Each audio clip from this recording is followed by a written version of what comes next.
Hey guys, Reyfar here, and tonight I'm going to talk about Hot Dish 2, and hopefully you'll be able to hear me fine because, Windows 10 fucking changes everything when it updates, so it should be cool. So this is anthology came out in 2016? Yeah, 2016, I think late in 2016, I can't remember the exact month. And it is a continuation of Hot Dish 1, but this time all the stories were sourced intentionally. So like it's mission call. And yeah, that's mostly just it, as opposed to the original Hot Dish 1 where there were some stories that they kept over from heat submissions or whatever. So first off, the cover's done by the lovely Meridian, who I follow on Twitter these days, which looks horrible in the lighting of my room at night. But it's very lovely, kind of burgundy purple, and I love the font style of Hot Dish at the top, and obviously the illustration of Elin and what's her name? Kinessi, that's it, Kinessi, from Spaces to Breathe by Slip. It was Slip. Oh my god, I keep forgetting. I'm getting them mixed up. So I think this is like my fourth recording. I've flubbed around with another two. One I got 20 minutes in, and I got to like a story. I'm like, oh, I forgot what happened in this, and then like maybe I need to write some notes. I started writing notes, and I'm like, I am procrastinating so hard on these notes. Like I'm never going to get around to it. So this is going to be kind of loosey goosey or whatever. So let's just fucking run through it. Like more loosey goosey than usual. So the first story, Loops and Knots by Tempe is actually a really fun one. So it's the characters from Codrop, which is one of his stories in Heat. I can't remember the issue, I forget to check. And so it continues on from Tess, who's like a coder specialist, and she's now living with Eric in, I think it was his grandma's house. He's living with him. And so I think, pretty sure she's working from home anyway. So, and he's a bit more fleshed out and characterized this time around, and he's like a kooky, eccentric, crazy inventor dude. And there's all these kind of crazy ideas and these crazy machines and stuff he works out and whatever. And so he gets this brilliant idea while fixing the fridge to turn it into a time machine, and he gets his future self from next Friday to come back and romp around with the two of them for fun. What was it? There's the one line I really like, the chronal retro masturbation or something. There's all these other fun, quirky lines about describing future Eric and past Eric and their elopement to varying degrees. Yeah, it's just a really fun story. I quite like it. It breathed a lot more life back into those characters. Like, not that they were pretty bad, but it was pretty interesting coming back to them and like, there's this cool stuff with them now. Instead of the mundanity of bumfuck nowhere life in town. Yeah, other than that, it's really just like a fun, hot story. I quite like it. It's definitely one of the least heavy of all the stories in terms of like shit that goes down, because some of them get pretty heavy and deep and dark, and it's a nice, pretty cool opener. Anything else? Yeah, no, that's pretty much it. So the next story is Spaces to Breathe by Slipwolf. Follows Elin, who is a robotics technician currently on tour with the Night Hunters Dance, while it is under a commissioned mission from the Tribes Council of the Tribes Pack Commission, overseen by Dr. Sergius, to recover a Saraset artifact. Kinessi, who is a member of the Saraset species, is brought along to assist with the recovery. And so it's a really interesting kind of, obviously sci-fi. What's the space been? Bit of an interesting space drama. like obviously one thing I really loved about it is the Night Hunters dance ship and how it worked. So what was the so yeah, and just how interestingly developed it was. Like it wasn't just a starship, like generic run of the mill starship. So what's this note? So so yeah, one of the notes I've got here is the excerpt early on introducing the Night Hunters dance. So fuck. Night Hunters Dance was a fourth generation Octorian explorer with a tailored ecosystem that spread leafy, creeping plant life across bulkheads and junctions, from con all the way back to engineering. The ship's living circulatory network delivered air, heat, and light to crew, all while efficiently recycling waste. And there's like quirky things later on where Erlin's thinking like it must take at least a dozen horticultural texts to tame the I guess the biosystem, the ecosystem of the spaceship, and like some of the rooms have like kind of tailored plant life to them. So like the mess hall has edible stuff on the wall, and I think that's as far as it got. Like it'd be interesting to see such an idea concept developed into a broader novel, because I mean the ship's not really the focus. I mean it's more of a so the ship's more of a I guess I guess you could say it's a bit of an analogy to the artifact that they find, at least if you factor in like Erlin's kind of flashbacky past thing and intertwine that with the ship, and then Kaneshi and spoilers the ship that the artifact that they find. Like that's going on there. Like I'm meant to write more notes about that. But that was really cool. But yeah, other than that, like yeah, it's a really interesting story. Like I really liked following it from Erlen's perspective and seeing his place on this ship and how he got there and his motivations, and that was really cool. It was very driven, and it didn't really get dry or dull at any point. I really liked some of the like oh god, I can't think of the word. Like the actions he took that reinforced his moral beliefs and something like that. Like how he found his mother's necklace before he left his home planet. Um, and like oh the whole mythos behind the Saraset and their race and species, which is wholly different to the mammalian species of the Tri-Pack Commission, which is just kind of, animal people run of the mill. It's interesting how like every species is like a different planet of people's. It's a bit like a Stellaris kind of world thing. And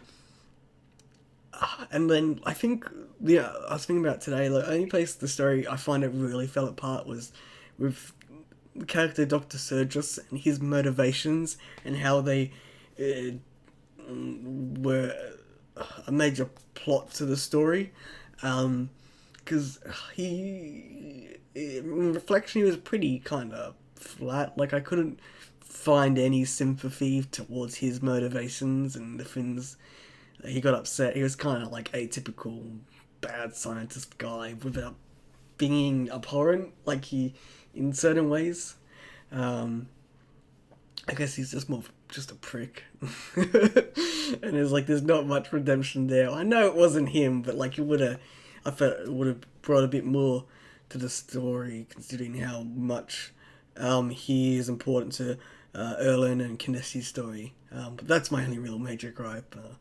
I really loved some of the background characters, like the slip plot engineer, Galt, who's like Ellen's roommate, and his kind of laid back matter of factness, and some of the interactions there were pretty fucking awesome. Like, wow, not for us, it's really cool and neat. And how I guess sexuality in space is, well, not space, in the Tri-Pack Commission is kind of normal in terms of like social norms. And then, it's hinted at, like, other planets, it's bad. It's like, oh, can't we have, like, a space utopian? But that's not the point of it, anyway. But no, it was really interesting. Like, I think a lot of my thoughts, besides the enjoyment of the story, definitely just bounce off, like, my interest in sci-fi, not having read fucking any sci-fi. So, like, I'm sort of like, this has been done here. I'm like, okay, well, I don't know that. Yeah, like I think it's definitely one of the go-to stories in the anthology. So next up we've got the Theorist. I'm probably pronouncing it wrong. By Huskyteer, which is like this is the one I had trouble with, and I felt like I really had to write notes for, and I think. It's not that it's a hard story to talk about. I think it's a combination of, one, with me and reading Huskyteer's work, I get very swept up in it and very, I wouldn't say probably enthralled.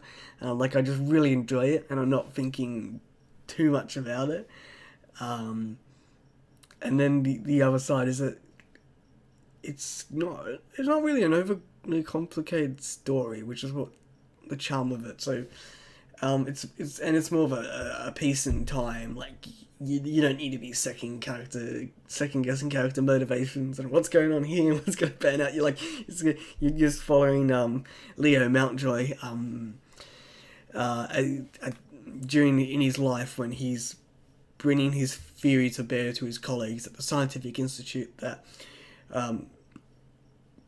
the creation of Groom isn't entirely creationist in terms of a Victorian society, and he's trying to field his theory of natural selection in a growing scientific world.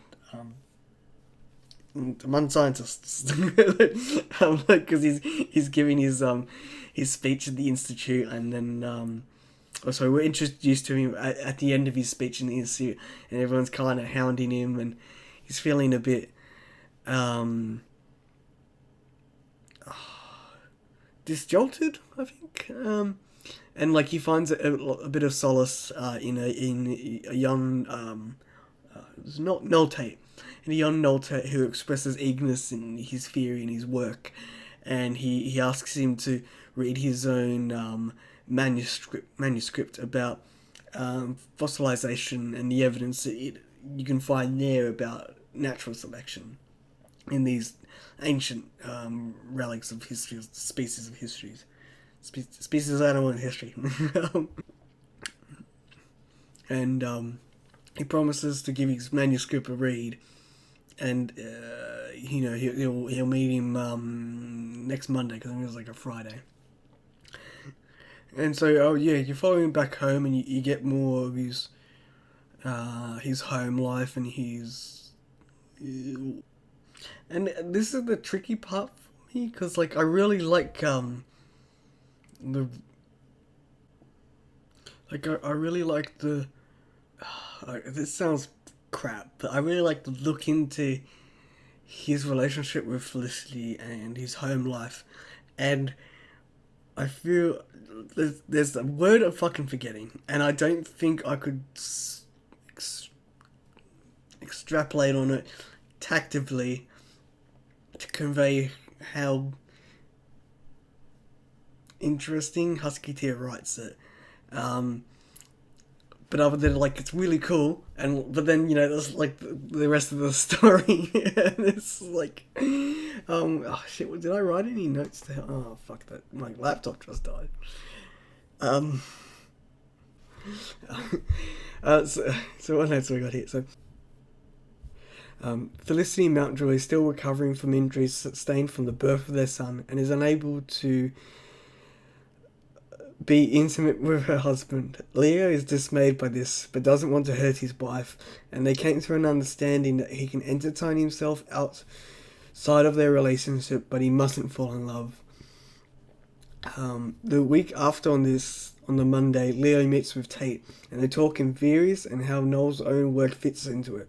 In a passionate move, Noel kisses Leo, and driven by urges and passion, they secret away to an adjoining room where they copulate amongst taxidermy supplies. In a stroke of genius, Leo uses glycerin as lube. Maybe that would work to convey that, but that's what I wrote down.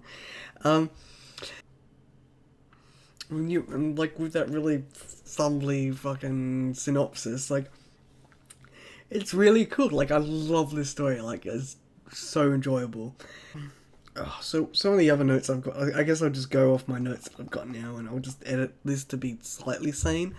So some of the other notes I got here. So we've got the resolution of issues is cool and really interesting. How his wife Felicity is possibly just as smart slash educated as he is, and she brings her own expertise into his work and studies. And I like how she's not just part of the conflict in terms of story. Like she's not just there to be part of him. I've got the end Tate was a really good twist that was unexpected and fulfilling. The later dynamic brought out by this was really fun and resolute. I guess that's just me being really coy with that. Also the cat Peppercorn was super cute and adorable. I'm like, oh, that's such a good cat name. But no, I do really love it, despite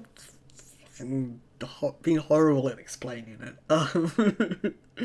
But no, it's a great story. Like I really love it, and hopefully that made sense. What I just fucking cut together there. Probably like 10 fucking minutes. So alright, so what I'll probably do here is I'll cut this here, and whether I make this into a part 1 or I leave it and then you see me cut to tomorrow in the fucking day when the lighting's all changed. And I'll continue it from there, because I feel like I don't know what it is, like I have such a trouble grasping and continuing flow after Huskyteer story. And then I see it as such a fucking mountain to go from Huskyteer story, where I can't say much, to the next story, which is The Favour of the Gods by Kyell Gold, where I'm not sure what to say. Like, I like it, but then there's things I'm like, oh, yeah, It's like, I don't know how much to go into that. I've been Reyfar, and I'll catch you soon. Alright, so I'm back. So continuing on, the next story in Hot Dish 2 is The Favour of the Gods by Kyell Gold. This one's pretty cool. So it's set in like a Greek mythological city called Taxos, and apparently it's like a thing in Greek mythology, and it sounds cool. I kind of want to read about it. And so it follows along Technus, who's a child of Hermes, who's the guy with the wings on his shoes, that guy. And it's following more of the anthropomorphic spin take on the gods, and so like so a lot of the population in Taxos is well, not a lot, but a big portion is children of Hermes, who have all taken anthropomorphic forms of creatures he's seen, and so Technus and his I guess lineage traces it back to when Hermes took a trip to like some continent and saw like a species of animal cross between a fox and a wolf, I think it was. I think it's in the text, and yeah, no, it's all super cool and neat. So yeah, so the Favour of the Gods follows along Technus. He's young apprentice carpenter, and he's trying to win the affection of this other coyote, Thea, who is currently courting his brother's friend, Giles. and there's an implied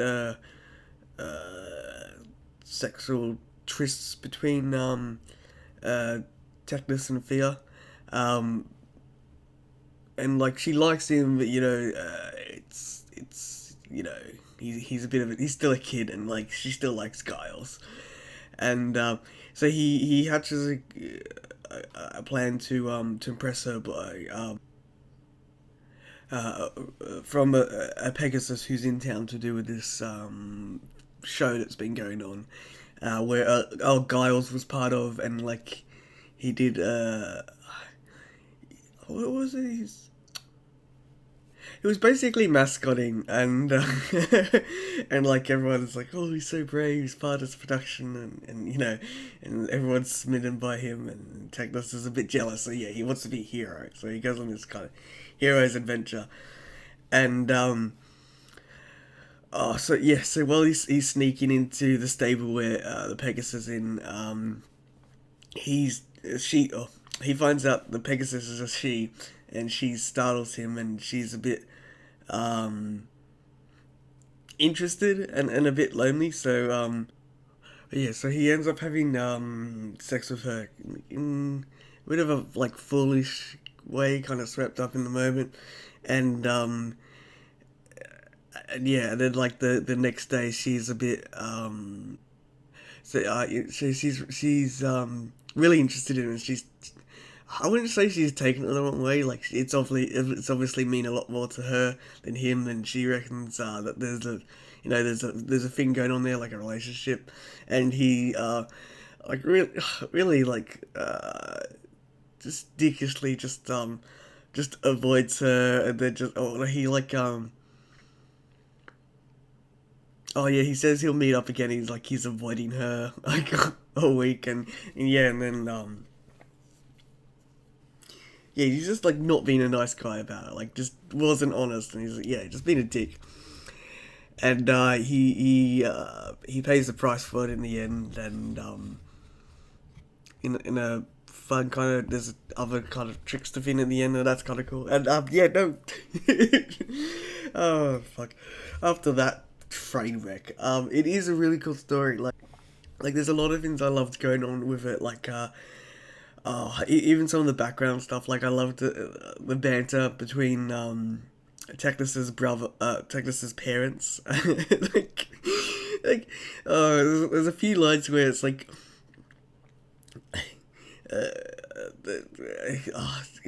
there's this one where oh shit, what was it? I really love this one. So they're out in like the square to see this parade procession of this hero coming into Taxos for this town, and Technus is there with his family. Their parents turned around at that. Their mother's ears down. I wish you boys wouldn't try out. We shouldn't be celebrating that philanderer. Philanderer? Technus's voice squeaked, and he flattened his ears, worried that Fia had heard him. He's a hero. He was thrown out of Corinth for murder, and out of Tyrannus for trying to seduce the queen, Technus's mother sniffed. That's not such a hero. Well, their father said, he did slay that chimera. And he fought the Amazons, Erison put in.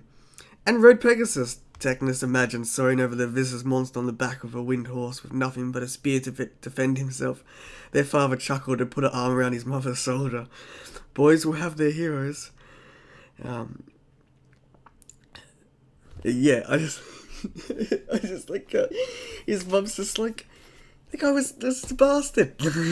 Like, the real story behind it. And everyone's just like, kind of just pulls it off. And I can just imagine the look on her face as like her husband puts his arm around her, like, get the fuck off. Like, I'm trying to raise my boys right here. And there's a lot of things before Technus goes into his kind of scheme that ends poorly, where his brother is like really trying to like look out for him, like, just you need to think with your head and stop thinking with your sheep. There's also a lot of cool childish humor between Cosby, who's Technus's older brother, and his friends, and because Giles hangs out with them, about how Technus bottoms for his apprentice. No, not for his apprentice. Like, where Technus bottoms for his master, and it's just kind of just childish. It's pretty funny.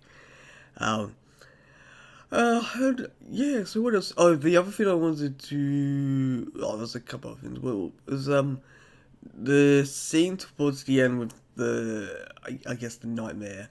It was really cool, but so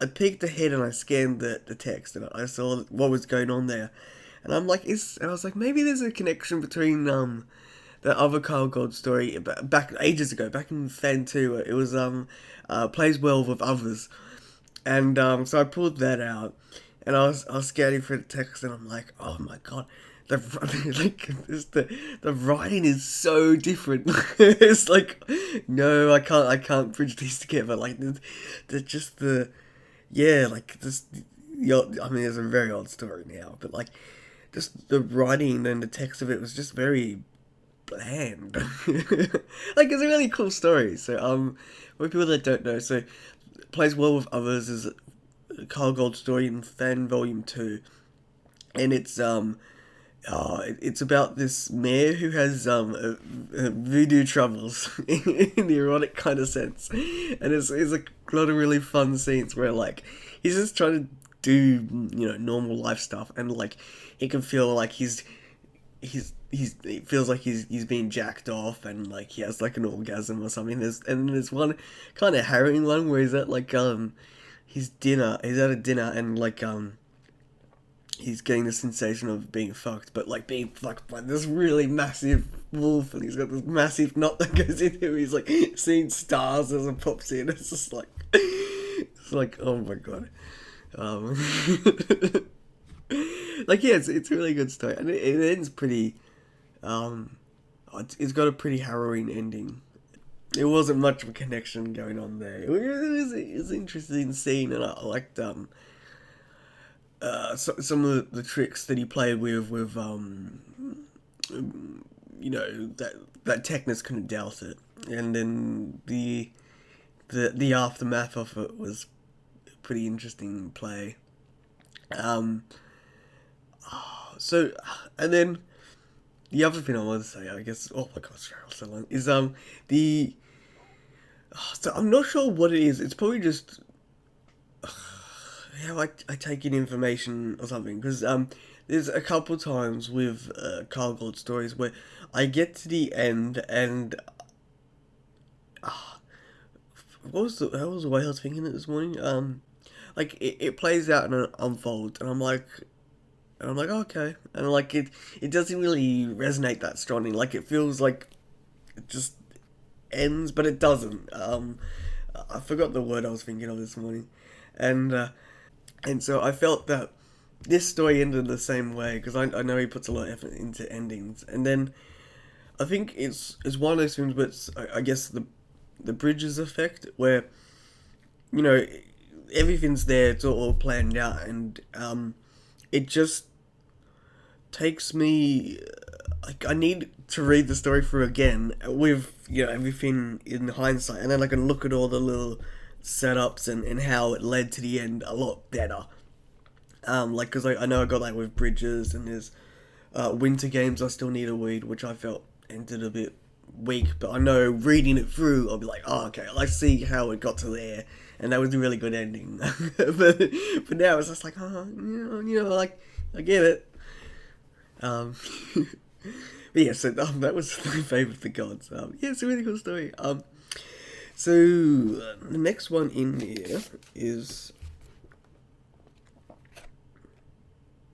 The Hound in the Tree by Candrel. And this one I actually really loved. I love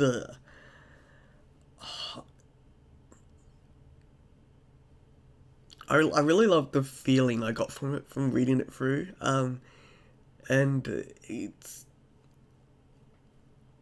it felt really, I'm not sure, like it felt, I guess, really tight. Like, it didn't feel like there was a lot of change in scene. Like, I know it was over a couple of days, and but it felt like it flowed really, really well. And I was like, oh, sweet. Um, but yeah, so the Hound tree so Alex is like one of the last survivors on this planet where these robotic cyborg terrafins called Hounds have uh, have pretty much wiped out civilization and the population. They're like super robot killers, kind of dog fins of hunters with all these amazing, fantastical tricks. Like, they can turn invisible. They're super quiet. They can see in all these different kind of ways, like X-rays, infrared, and yada yada yada. And so he's living atop this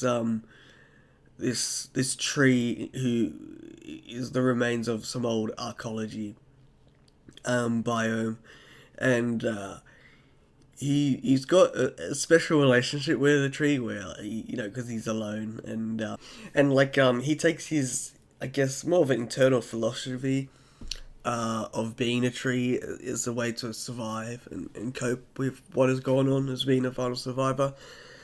And yeah, he comes and one day another survivor is attacked and left at the base of his tree, which is like surprisingly to him one of the I think the only time it's really kind of happened. So he goes down and rescues this person, and yeah, as he's attending to her wounds, he knows that okay, so this really, I really like this about it. So she has male bits, but she has this female sense, and he talks about how like he trusts he's a wolf, so he trusts his nose over his eyes any day. And it's a really interesting way to convey a trans issue, a trans issue in a story, and it was very, at least to me, it was pretty respectful. Like, it wasn't over the top or shoved in your face or glarish in any kind of way. So he treats her, and she comes around, and he and like this she's staying there for a while, and he's talked about in the past that when he's had other visitors to his tree house or whatever, but they move on, and in those times he's slept with them because they've all got they all respectful adults that want to in this harsh reality. Oh god, that's just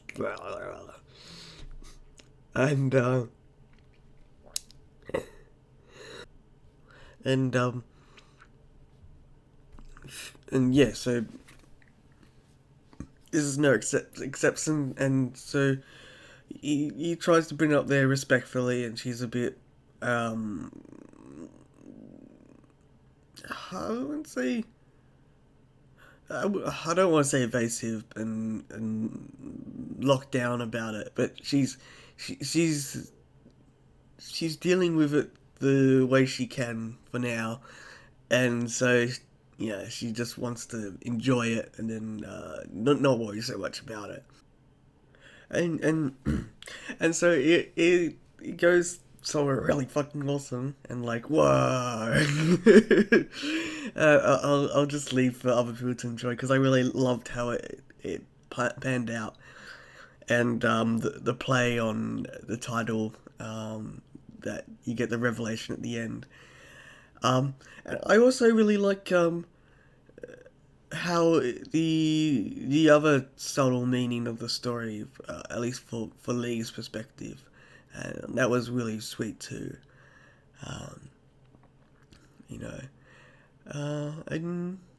And yeah, I think that's probably just it. There's a lot of things I loved. Like I really loved definitely the ease of world building that Candrel has of a lot of his works. Um, and it was a really interesting world, even though you got enough you wanted. You didn't need to know anymore. Like it worked really well. The one thing that really, I don't know. Okay, so early on in the story, before he meets Lee, he's having a nightmare about the first the day where he survived on the train. He was running, and he wakes up and he's like, he's thinking to himself like, "Oh, I'm so sorry, Lee," and dealing with it the best he can. And then the survivor is also called Lee, and I'm not sure if that was intentional or it was just some odd thing or what, but that really stuck out because I was like, I saw she was Lee, and I'm like, I went back like, is he calling her Lee? I'm like, no, because she said her name first. So yeah, it was like, but yeah, that's my really only standout gripe. So next up is The Years of Living Dangerously by Patrick Bahamut Rochefort. And this one I really like. Though the main crux of the story, the mistress and servants relationship dynamic is a pretty foreign one to me. And so I'm still finding it just very tricky to talk about, because one, there's a lot of really interesting stuff to unpack in the story because of character motivations and information that they have about each other and what they think about each other is dealing with and thinking about and doing, and that's really cool. Like, and then the other side is just how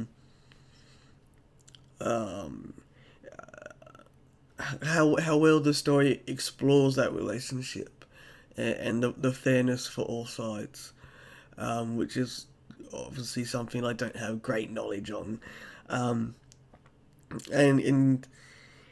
yeah, so like, if I feel like for me to do any kind of wonderful just open talk about it, I'd have to read it again, and then I'd have to, I guess, read some other story in the same vein, or some more biographical account, or someone's own personal experiences of a relationship like that. But aside from all that, like, I really love the story. Like, it's really pretty cool, interesting take. Though for some reason, I have no idea why. I'm not sure if it was just the illustration, which one?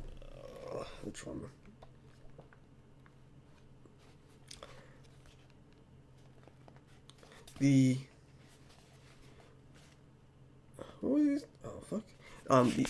The illustration of Colin here, illustrated by Kalahari, where he's got the collar, and for some reason, I thought I had in my mind that collar was very sci-fi, and a lot of stories in Hot Dish 2 go like contemporary sci-fi. I think if I actually wrote it down, it probably goes contemporary sci-fi, ancient history, sci-fi. Like, it doesn't go that hard, but and then for some reason, I think I was drawing a connection to that illustration, and then one of the illustrations in X, was it the one by Adam Wan? And I think I was drawing the connection to that story, which is to do with this guy who made a robot of his dead lover to replace his dead lover or something. Like my vague memory of that story. I can't remember who wrote it. I'm pretty sure if I go look, I'm like, oh yeah, it was them. Yeah, so I was drawing all these weird connections, and then for some reason I was thinking it was some kind of near future setting, even though it was not. Like then it might be like, no, it's pretty much a contemporary setting. But for some reason, I was thinking that. I don't know why. So like I was a bit internally confused by my own thoughts for a couple pages in there. I'm like, where's the sci-fi shit gonna come in? But yeah, no, so Colin, Stellan, and their mistress. What was? Fuck, I forgot her name. Oh, Katie. They had an early relationship together on the is it around? Yeah, it's a bit of chalet. It's a chalet. they started their relationship together at this chalet which was owned by Katie's grandmother. Or was it mother? I think it was mother.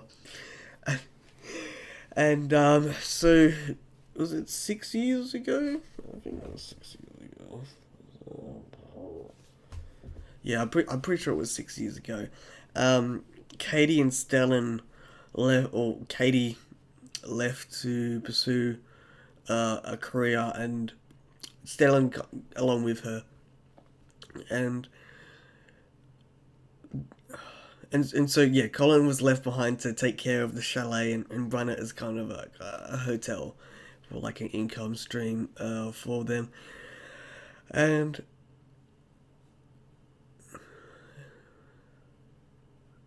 they didn't really discuss the dynamic of their relationship and how that would change with this absence from each other, and so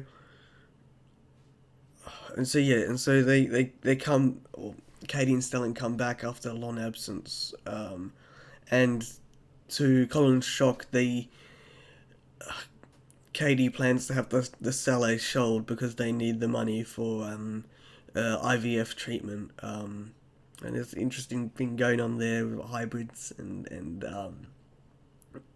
a lot, and because Colin's an otter, Stellan is a mule, which it's the donkey and the horse. They have a baby, and that's a mule. I'm pretty sure that's it. And it's a Gemsbok. It's like an ox. It's an antlered antelope kind of thing animal. And I'm like, what kind of animal is that? And I looked up like, oh yeah, it's that one. It's the Jamie from the Jamie character from the BGN guy stuff. And I'm like, oh, okay, that's cool. Where was my train of thought? And yeah, so Colin's upset by this, like, the chalet is kind of life, and yeah, this is just the whole big thing of it is like really dumb. It's like, I know, there's, and then their relationship stuff, and I just find there's a really lot to unpack there, which is like the whole fucking story. Where it's like, who's feeling what and who wants what at this point, and then what changes as the story progresses, and just to get into the head of these characters. And I know it's all there. It's just like, I need to read it again. I need to have a bit more of an insight to it, and it's just like, but no, it's a lovely story. Like, I got really teary at the end, because I could feel definitely how much the ending meant to everyone there, and it was really cool. Yeah, so yeah, I mean, I guess that's mostly it for that story. Like, I love it, even though I can't fucking talk about it in any meaningful way. Next up is Cold Sleep by Faora. Oh, fuck, did it have an N? I always pronounce his name wrong. Oh, okay. So, is Cold Sleep by Faora Meridian, illustrated by Black Tegan, and yeah, so I like the illustration, even though old Canine's pretty ugly. He's a fox, isn't he? I forgot what species that. Sharp, Vulpine, Grey. Yeah, no, they're foxes. And this one I think I'm gonna. Okay, so this is another one I think I'm gonna have trouble talking about for a couple reasons.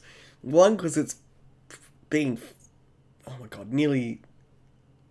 I think I read it in November last year, so like nearly half a year, or a bit more than half a year now, since I read it, and partly because I've had such,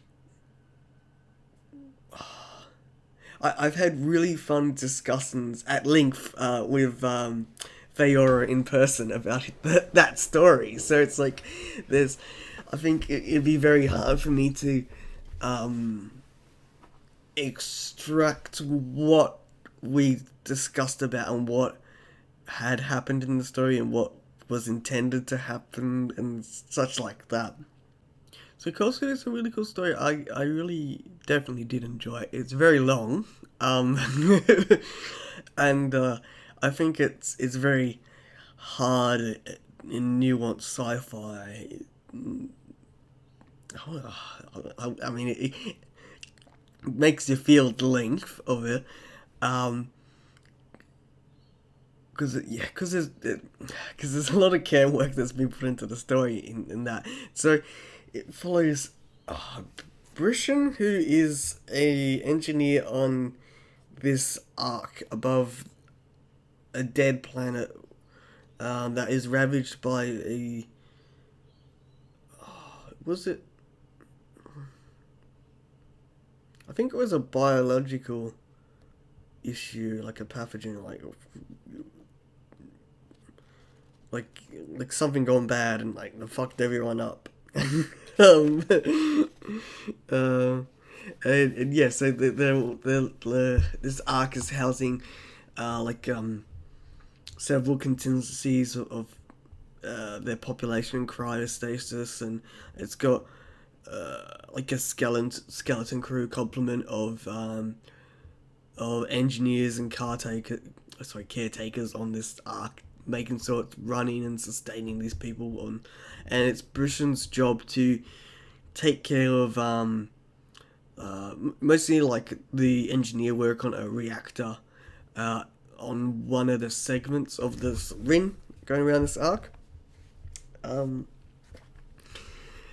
And so he's dealing with the loss of his previous engineer / mentor / best friend, who you find out later sort of sacrificed himself to solve this problem that may or may not have been catastrophic.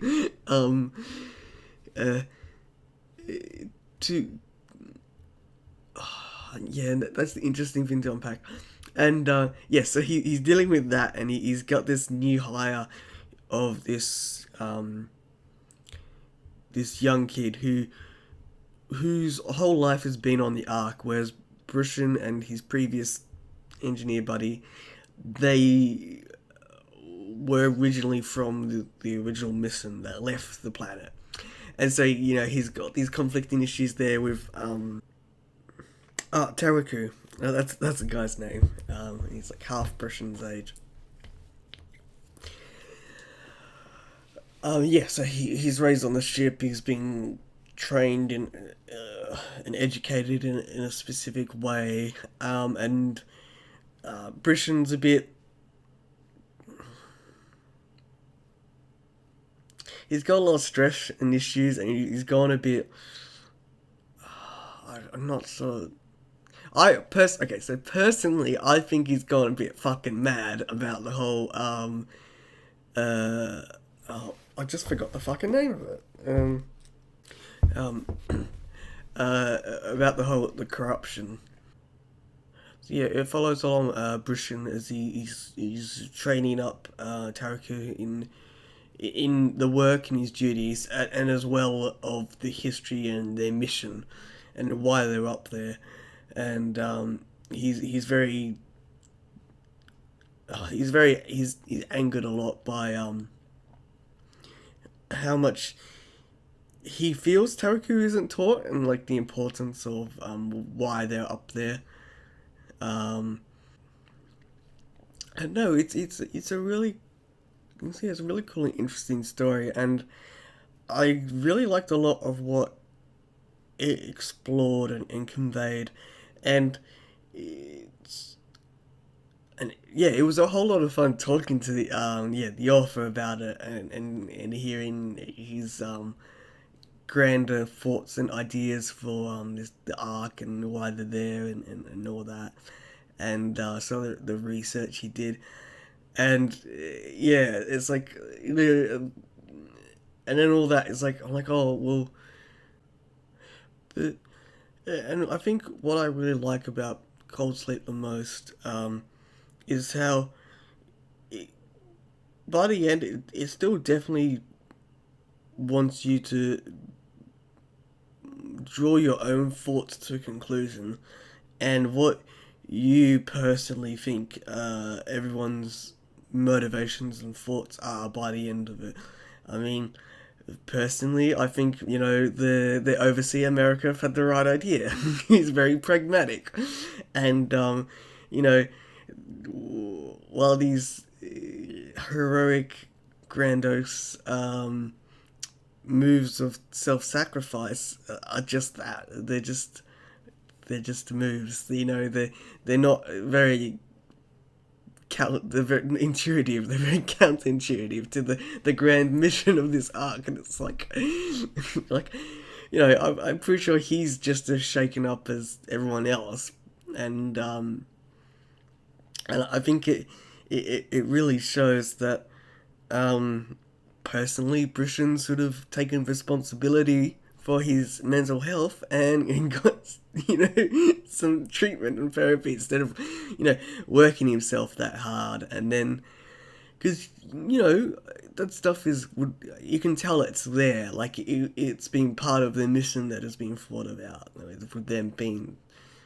working so long on this project, and you know that's my takeaway from it. Like, I'm putting all the blame on Brushin. I really love it. I do want to. I would love to go through it again. Sometime soon. Hopefully I can string that together too. So the last story, Reunion by Polaris Sisco. Is that oh no. Reunion by Sisco Polaris. Is I think a really nice story to end the anthology. It's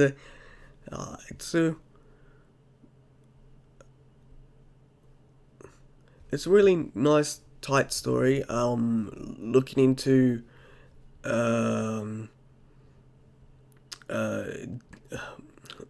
Damien's life as he's at this high school reunion, and things aren't great personally, and he's reflecting his time at high school, and I guess the ultimate mistake he made, or regret he has, in the bathroom.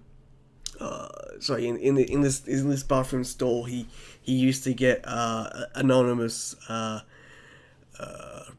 glory hole blowjobs from.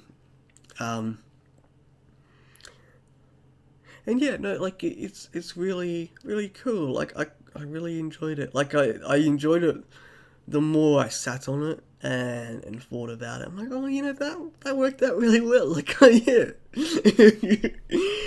I could not to say like I left with a bad taste or anything. It's just like, just think about it a little bit more, step away. Yeah, I'm not. Yeah, I think I'm just so out talked out. Like I'm really not sure what else to say. Like I liked all the characters. I really liked the the anonymous character on the other side of the glory holes. His his arc to a degree. Um, I think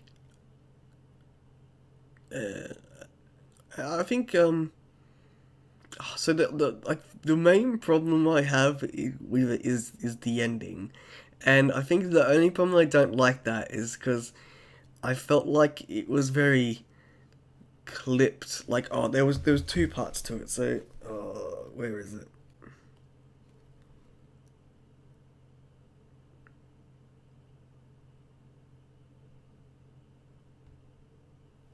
Okay, so this is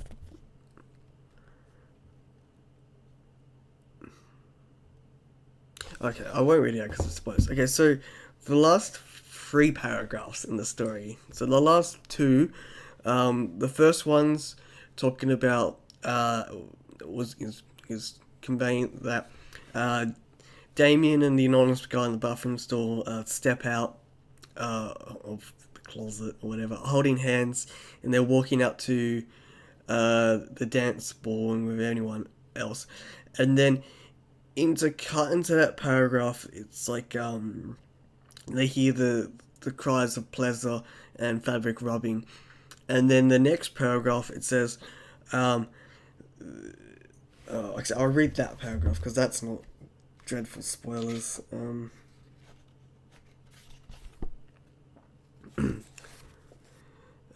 Okay, so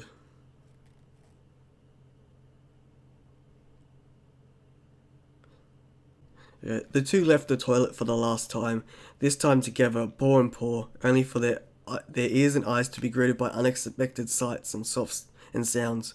Soft soft feminine moans, manly groans and grunts, cries of pleasure, and the sound of fabric rubbing on fabric. Sarah was standing there, legs around the waist of another male as he pressed into her, grinding his hips while the two kissed. Tilting his head, Damien recognised the other man, Josh Henderson. He really had lost a lot of weight. His pants pulled around his legs, his tail lifting up to his shirt so his bare ass could be seen, and the target had to admit to anonymous character later he did take a peek. And the one thing that struck out is like, I'm like, where are they? Like I'm like, so the bathroom is previously described as being a at least from what I read of the text, I could be fucking wrong. It was it was a standalone building, like it was just some bathroom stalls, and they weren't attached to anything. They led outside, so they stepped outside. Okay, so I guess they're meant to be outside, like around the side of a building or something. But I guess the more I try and think of the architecture of what this school would be, I'm like, where are they? Like, like it just really felt like they just ran across them. They're just there. So it was just really really odd. Um, and and yeah, and then the ending. I just felt like it really needed a. I'm not sure how, but it needed a little bit more, like a paragraph or two, just to just to let it, I guess stand a bit more, in terms of cooking. You just need to let it stand for a minute before you leave the story or something. Um, but yeah, that's really my only gripe.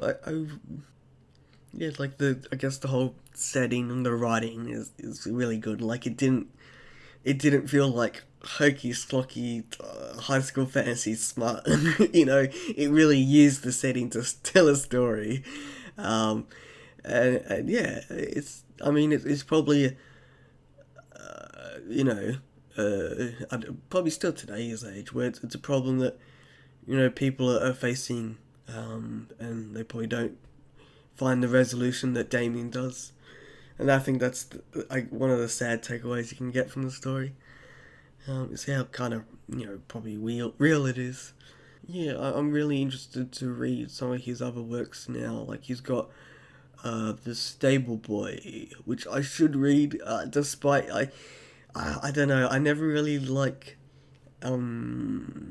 human slash anthro pairings, and then for, you know, a title like Stable Boy sets very stringent an idea of what the story I think's gonna be. And I think the kind of synopsis did it. Like I know I will like it. Like I know I will enjoy it. It's just for some reason it's just a personal hurdle I have to get over. Yeah, so that's Hot Dish 2, and this is probably gonna be fucking long. So in conclusion, yeah, it was incredibly hard to talk about because it really did feel like reading and talking about like 8 novellas, one after the other, and I definitely should have been taking notes, and I definitely should have. I think if you know, for some reason in the future I am crazy and I want to do Hot Dish 3 when that comes out, or I want to go back and do Hot Dish 1, I'd want to read it all through twice, and then I'd want to have some notes so I'd have a more concise train of thought, and there won't be like a billion cuts and a billion O's. Because it's not that I didn't follow it. It was hard to follow, or it was anything like that. It's just there's a lot going on there, and there's a lot I want to process and convey better. Like it's not like it's hard to process. It's just like I need to read it again, get a more steady point of view or idea from the text that I can talk about easier. Whereas, you know, if you got like a novella or a novel, you know, you've been with it for X period of time. You've had parts to depress. Is it depress? Is that the word I'm thinking? I think it's depress to depress afterwards and gel with, like, because even though I did pretty much read each of these stories like a day and a bit, like I read them, I still read them one after the other, and so I found that a lot with some of the stories where there was a larger break between reading them and reading another one. So like, well, I mean, Cold Sleep's a bad example because I felt like I've already talked about that, and that was months ago, and then I'm trying to remember what I've discussed with someone else that wasn't, you know, obviously recorded or anything like that, and just conversations I had, and then so it was, and you know, ones like The Hound of the Tree where I read that, thought a lot about it, and then like I read something next, and then I kind of forgot that, and yeah, like it was really, really an odd experience, and yeah, like I felt like I definitely just should have been a lot more prepared for it. Oh, so one thing I did forget to talk about is I do really like Darkend as an editor, and I should probably be thinking a lot more about who edited things and how they work into a title. Because it's you know, it's something I don't think about, and like I take for granted. Like you know, there's other people that do anthologies where like I kind of avoid buying because there's too many stories in them, and it's just like I don't want another book with 20 fucking stories in it. I've already got X amount done by you, and then which is horrible to say, but it's like that's some of the reality to it, and but no, like I do like his work because I was thinking how there's a definite marked quality to the stories found this. Like, you know, they're definitely like the caliber I can expect from getting an issue of Heat or looking in there. Um, and yeah, like it's definitely something I need to think a bit more. Like I could probably go like, well, there was a good strong theme, but I'd be talking out of my fucking ass. Like, but no, like yeah. So thanks, man. Sorry I took it for granted.